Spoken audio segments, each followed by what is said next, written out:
In today's video, I'm going to show you exactly how to enable voting on cards in Trello, so your team can quickly prioritize tasks, ideas, and projects.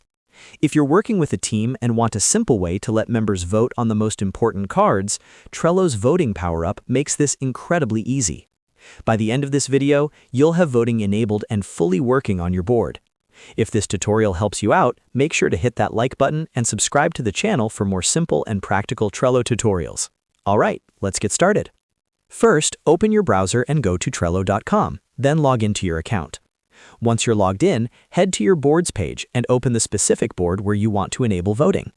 Voting is enabled per board, so you'll need to activate it individually on each board where you want this feature available. After your board loads, look towards the top right area of the screen.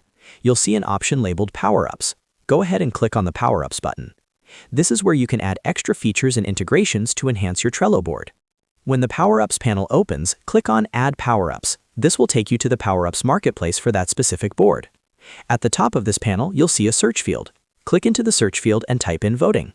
As you type, you'll see the voting Power-Up appear in the results. Click on Voting to open its details.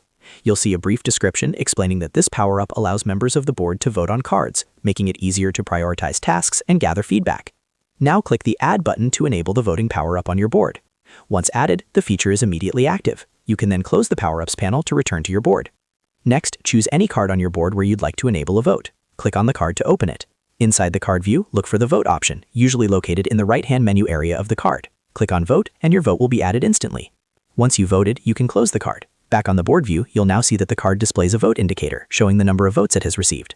Other board members can click into the card and cast their votes as well, depending on your board permissions and settings. This is extremely useful for brainstorming sessions, content planning, feature requests, sprint prioritization, or any scenario where you need quick team input. Instead of long discussions, you can simply let everyone vote and instantly see which cards rise to the top. And that's it. You've successfully enabled voting on cards in Trello. It only takes a couple of minutes, but it can make a huge difference in how your team collaborates and makes decisions. If you found this video helpful, make sure to hit that like button and subscribe for more Trello tips and productivity tutorials. Thanks for watching, and I'll see you in the next video.